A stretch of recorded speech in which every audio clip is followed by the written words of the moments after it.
जी हाँ हुजूर, मैं गीत बेचता हूँ। जी हाँ हुजूर, मैं गीत बेचता हूँ।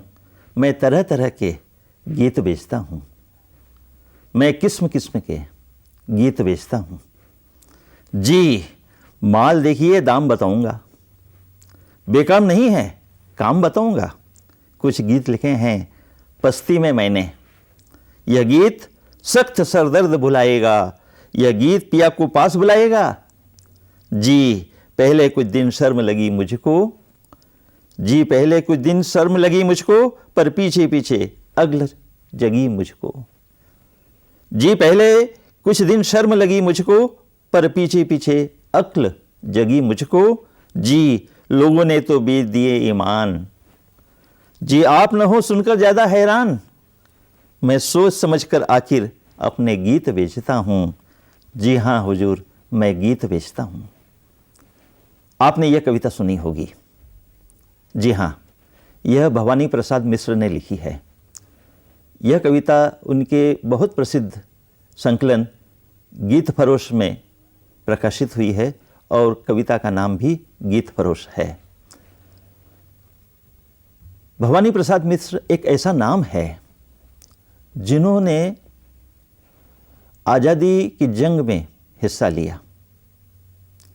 गांधी दर्शन और उनके व्यक्तित्व से प्रभावित हुए और अपनी उम्र के 33वें वर्ष से निरंतर खादी पहनी तो आखिरी तक खादी पहनी, और केवल खादी ही नहीं पहनी बल्कि उनके आचार विचार और व्यवहार में भी गांधी दर्शन का यह प्रभाव बना रहा। यह भाव उनके व्यक्तित्व में और उसके साथ साथ उनकी विचारधारा में, उनके दर्शन में आया, तो यही भाव उनकी रचनाओं में भी आया। जब पराधीन थे तो पराधीनता की बात करते थे, स्वतंत्र हुए तो विकास की बात की, और उसके बाद जब साहित्य ने करवट बदली तो अज्ञेय जी ने दूसरा सप्तक नाम का जो प्रयोगवादी संकलन निकाला था उसमें भी इनकी रचनाएं छपी, और बाद में फिर वे जो अपनी उम्र के 33वें वर्ष से नियमित लेखन का जो क्रम इन्होंने प्रारंभ किया तो निरंतर चलता रहा, और जब तक उनकी उम्र 72 वर्ष की नहीं हो गई तब तक यह क्रम चलता रहा। आखिरी क्षण तक वे लिखते रहे। आज हिंदी साहित्य में उनकी कविताओं के 22 संकलन देखने को मिलते हैं और उसमें जीवन के सभी रंग परिलक्षित होते हैं।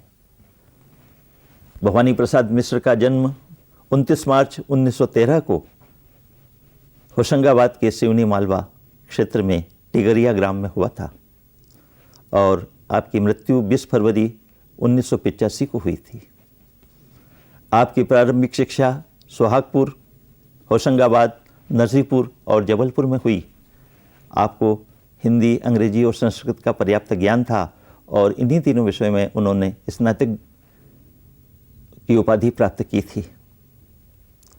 महात्मा गांधी के जीवन से प्रभावित थे, इसलिए उन्होंने सरकारी नौकरी नहीं करते हुए एक स्कूल खोला, और स्कूल में जो गतिविधियां चली उससे अंग्रेज शासन अचंभित हुआ और इन्हें सन 1943 में गिरफ्तार किया गया।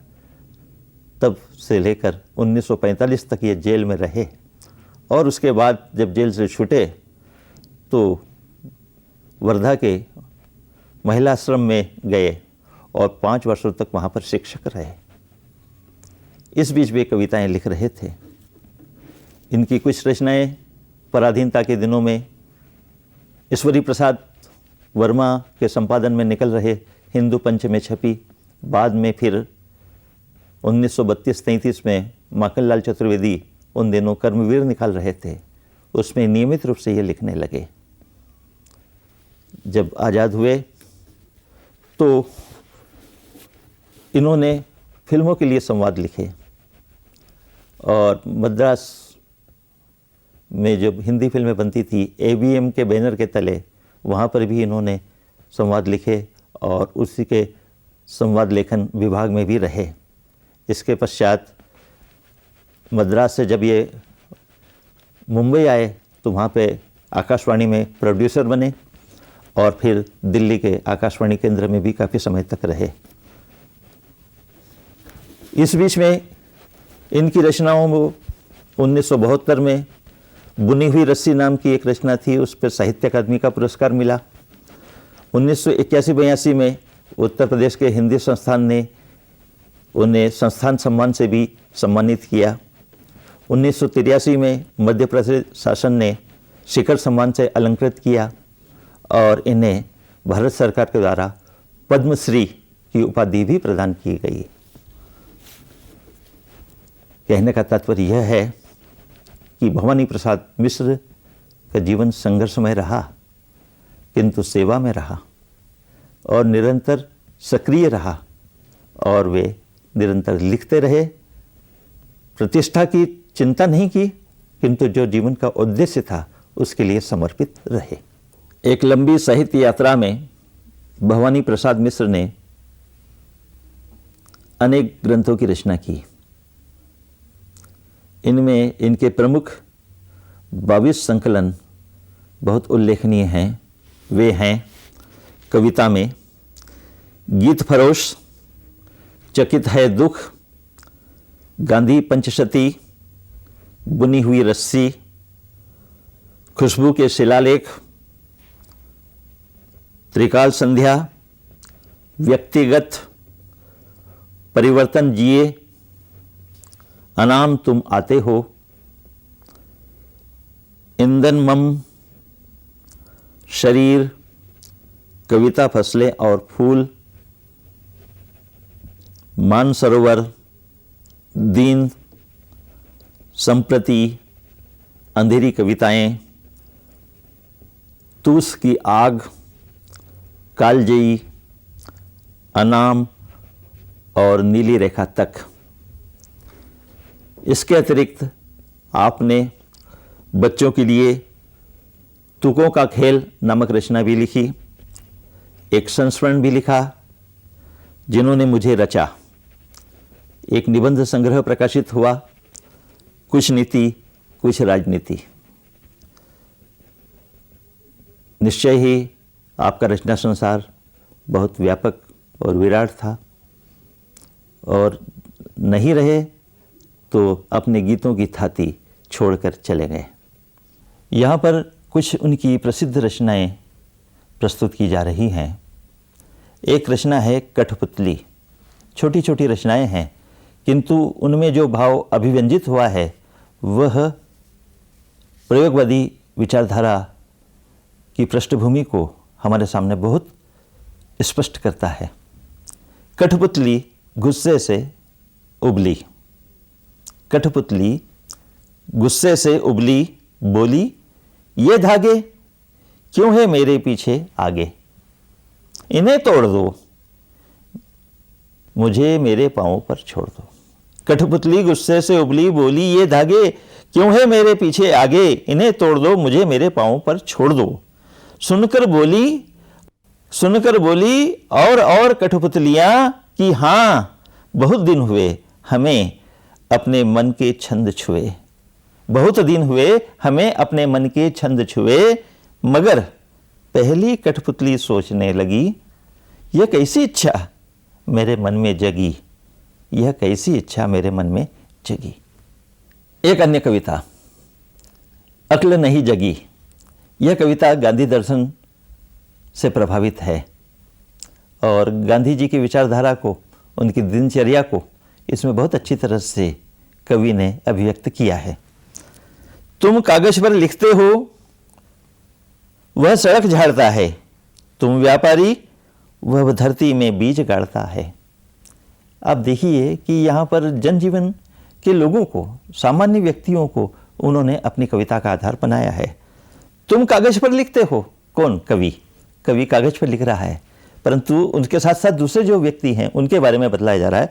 तुम कागज पर लिखते हो, वह सड़क झाड़ता है, तुम व्यापारी, वह धरती में बीज गाड़ता है।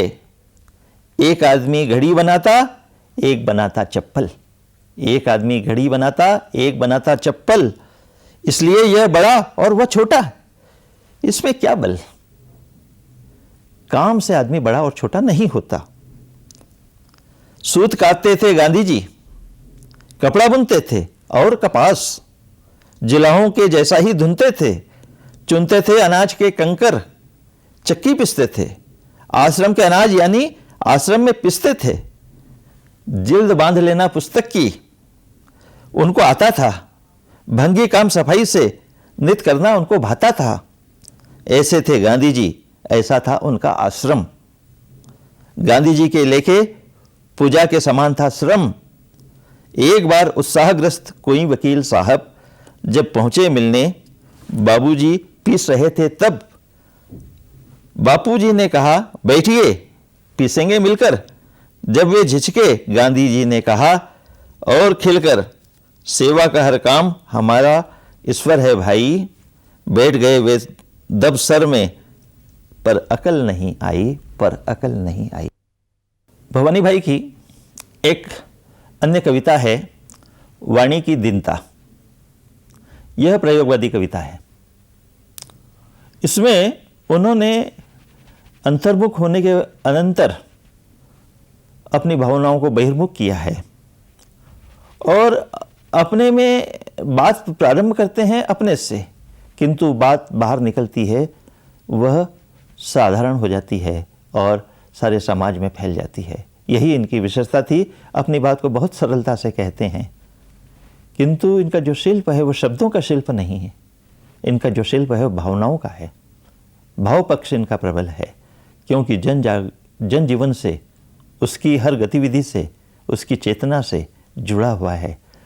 जहाँ कहीं व्यंग का भाव है, कहीं चोट है, कहीं पीड़ा है और कहीं सलाह है। वाणी की दीनता, अपनी मैं चिन्हता, कहने में अर्थ नहीं, कहना पर व्यर्थ नहीं, मिलती है कहने में एक तल्लीनता। आसपास भूलता हूं, जग भर में झूलता हूं, सिंधु के किनारे जैसे कंकर शिशु बिनता। कंकर निराले, नीले, लाल, सतरंगी, पीले, शिशु की सजावट अपनी, शिशु की प्रवीणता। भीतर की आहट पर सजती है सजावट पर, नित्य नया कंकर क्रम, क्रम की नवीनता। कंकर को चुनने में, वाणी को बुनने में कोई महत्व नहीं, कोई हीनता नहीं, केवल स्वभाव है, चुनने का चाव है, जीने की क्षमता है, मरने की क्षीणता। वाणी की दीनता। इस कविता में उन्होंने अपने कवि कर्म को और जीवन से जुड़े हुए अन्य प्रसंगों को, बच्चों के द्वारा कंकर चुनने की प्रक्रिया ठीक उसी तरह की होती है जिस तरह से एक एक शब्द को चुनकर कवि कविता लिखता है और उसमें जीवन के अनेक रंगों को भरता है। यही बात इस कविता के माध्यम से भवानी दादा कह रहे हैं। भवानी प्रसाद मिश्र की एक कविता है सतपुड़ा के जंगल। इस कविता में उन्होंने सतपुड़ा को माध्यम बनाकर प्रकृति का बहुत सुंदर चित्रण किया है और जंगल में जिस प्रकार की गतिविधियां होती है उनका इतना सूक्ष्म चित्रण अन्य कविताओं में कहीं देखने को नहीं मिलता। सतपुड़ा के घने जंगल, नींद में डूबे हुए से ऊँघते अनमने जंगल। सतपुड़ा के घने जंगल, सतपुड़ा के घने जंगल ऐसे प्रतीत होते हैं जैसे वे नींद में डूबे हुए हों, ऊँघ रहे हों, अनमने हों। बहुत सुंदर बिंब यहाँ पर प्रस्तुत किया गया है। झाड़ ऊंचे और नीचे, चुप खड़े हैं आंख मीचे। घास चुप है, कास चुप है, मूक शाल पलास चुप हैं। बन सको तो धसो इनमें, धस न पाती हवा जिनमें। सतपुड़ा के घने जंगल, ऊँघते अनमने जंगल। धसो इनमें डर नहीं है, मौत का यह घर नहीं है। उतर कर बहते अनेकों, कल कथा कहते अनेकों। नदी निर्झर और नाले, इन वनों ने गोद पाले। लाख पंछी, 100 हिरन दल, चांद के कितने किरण दल। झूमते वन फूल, फलियां खिल रही अज्ञात कलियां। हरित दुर्वा, रक्त किसलय, पूत पावन पूर्ण रसमय। लताओं के बने जंगल नींद में डूबे हुए से, सतपुड़ा के घने जंगल ऊँघते अनमने जंगल। इसमें प्रकृति का बहुत सुंदर चित्र अभिव्यक्त हुआ है। बहुत लंबी कविता है, परंतु यहाँ पर कुछ अंश ही प्रस्तुत किए गए हैं। बूंद टपकी, भवानी प्रसाद मिश्र की यह कविता अपने आप में अपनी प्रयोगशीलता और प्रयोगवादी स्वर को लिए हुए है। इसमें बिंब और प्रतीक विधान का बहुत सुंदर चित्रण हुआ है। शब्द संयोजन भी अप्रतिम है। आसमान से बूंद टपकती है, रूप देखिए उसका। बूंद टपकी एक नभ से, बूंद टपकी एक नभ से, किसी ने झुककर झरोके से कि जैसे हंस दिया हो, हंस रही सी आंख ने जैसे किसी को कस दिया हो। ठगा सा कोई किसी की आंख देखे रह गया हो, उस बहुत से रूप को रोमांच रोके सह गया हो। बूंद टपकी एक नभ से, और जैसे पथिक छू मुस्कान चौके और घूमे, आंख उसकी जिस तरह हंसती हुई सी आंख चूमे, उस तरह मैंने उठाई आंख बादल फट गया था।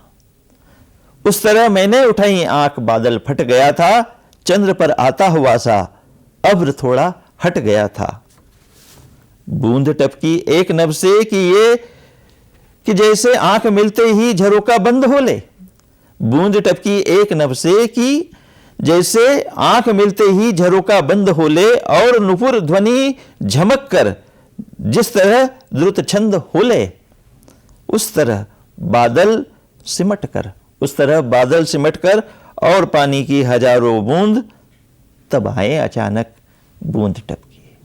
भवानी प्रसाद मिश्र से पूछा कि आप कविताएं लिखते हैं? उन्होंने कहा लिखता हूं, पर क्यों लिखता हूं, बस ऐसा उन्होंने कहा और यह कविता बन गई। मैं क्यों लिखता हूं, कविता का शीर्षक है मैं क्यों लिखता हूं। मैं कोई 50 वर्षों से कविताएं लिखते आ रहा हूं। अब कोई पूछे मुझसे कि क्या मिलता है तुम्हें ऐसा कविताएं लिखने में। जैसे अभी 2 मिनट पहले जब मैं कविता लिखने नहीं बैठा था, तब कागज कागज था, मैं था, और कलम कलम। मगर जब लिखने बैठा तो 3 नहीं रहे हम, एक हो गए। 3 नहीं रहे हम, एक हो गए। मैं, कागज और कलम तीनों एक हो गए। उत्तर यही है कि मैं कविता क्यों लिखता हूं। इसका उत्तर इस कविता में मिलता है। आदमी अपने आप को अपने से अलग करके अपनी भावनाओं को अभिव्यंजना देता है, तो वह समाज और समाज में रहने वाले सारी परिस्थितियों के साथ एकाकार हो जाता है। तब उसका अपना व्यक्तित्व अपने से अलग हटकर समग्र हो जाता है। भवानी दादा की कुछ छोटी छोटी रचनाएं आपके सामने रखी जा रही हैं। एक है दरिंदा।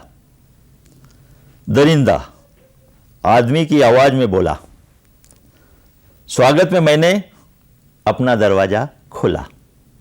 दरिंदा आदमी की आवाज में बोला, स्वागत में मैंने अपना दरवाजा खोला, और दरवाजा खोलते ही समझा कि देर हो गई।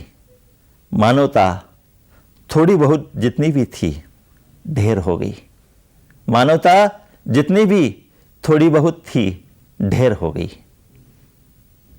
एक अन्य कविता है बेदर्द। मैंने निचोड़कर दर्द मन को मानो सूखने के ख्याल से रस्सी पर डाल दिया है, और मन सूख रहा है।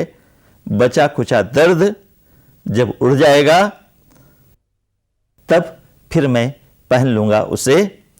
मांग जो रहा है मेरा बेवकूफ तन, बिना दर्द का मन। मांग जो रहा है मेरा बेवकूफ तन, बिना दर्द का मन। इस कविता में कुछ ऐसी बातें हैं। शरीर है तो उसमें मन होगा, मन है तो उसमें दर्द होगा। बिना दर्द का मन कहाँ है, किसके पास है। जीवन में सुख और दुख दोनों स्थितियाँ रहती है। जितना सुख आता है उससे दुगुना दुख रहता है, परंतु शरीर जो है वो सुख चाहता है, दुख नहीं चाहता। यह मानव की नियति है, परंतु ऐसा क्या संभव है? एक प्रश्न यहाँ पर कवि ने उठाया है। एक कविता है, जाहिल मेरे बाने, मैं असभ्य हूं क्योंकि खुले नंगे पांवों चलता हूं। मैं असभ्य हूं क्योंकि धूल की गोदी में पलता हूं। मैं असभ्य हूं क्योंकि चीरकर धरती धान उगाता हूं। मैं असभ्य हूं क्योंकि ढोल पर बहुत जोर से गाता हूं। आप सभ्य हैं, आप सभ्य हैं क्योंकि हवा में उड़ जाते हैं ऊपर। आप सभ्य हैं क्योंकि हवा में उड़ जाते हैं ऊपर। आप सभ्य हैं क्योंकि आग बरसा देते हैं भू पर। आप सभ्य हैं क्योंकि आग बरसा देते हैं भू पर। आप सभ्य हैं क्योंकि धान से भरी आपकी कोठी। आप सभ्य हैं क्योंकि धान से भरी आपकी कोठी। आप सभ्य हैं क्योंकि जोर से पढ़ पाते हैं पोथी। आप सभ्य हैं क्योंकि आपके कपड़े स्वयं बने हैं। आप सभ्य हैं क्योंकि आपके जबड़े खून से सने हैं। आप बड़े चिंतित हैं मेरे पिछड़ेपन के मारे। आप सोचते हैं सीखता यह भी ढंग हमारे। मैं उतारना नहीं चाहता जाहिल अपने बाने। धोती कुर्ता बहुत जोर से लिपटाए हूं याने। इस कविता में सभ्य और असभ्य समाज कहे जाने के प्रति जो एक धारणा है, उसके लिए बहुत अच्छा व्यंग प्रस्तुत किया गया है। जो असभ्य कहे जाते हैं या समझे जाते हैं वो वास्तव में सभ्य होते हैं, किंतु जो सभ्यता का बाना पहन लेते हैं उनमें मानवता नहीं रहती, अमानवता रहती है।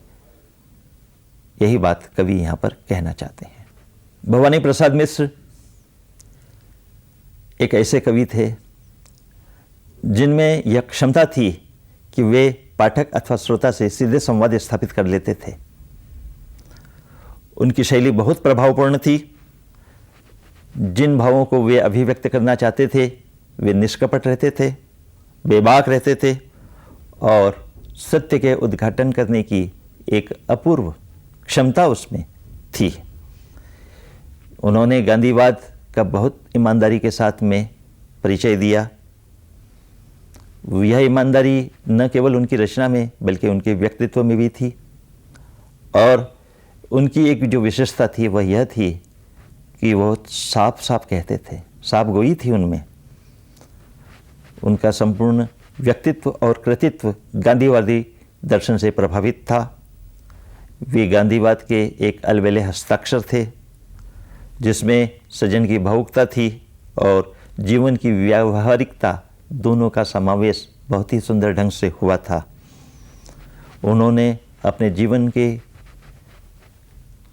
और अपने जीवन के आसपास जुड़े हुए व्यक्तियों के दर्द को और परिस्थितियों को, उनके मनोविज्ञान को, उनकी पीड़ाओं को इतनी सुंदरता से, इतनी स्पष्टता से व्यक्त किया है कि वे अपने युग के एक अप्रतिम कवि रहे।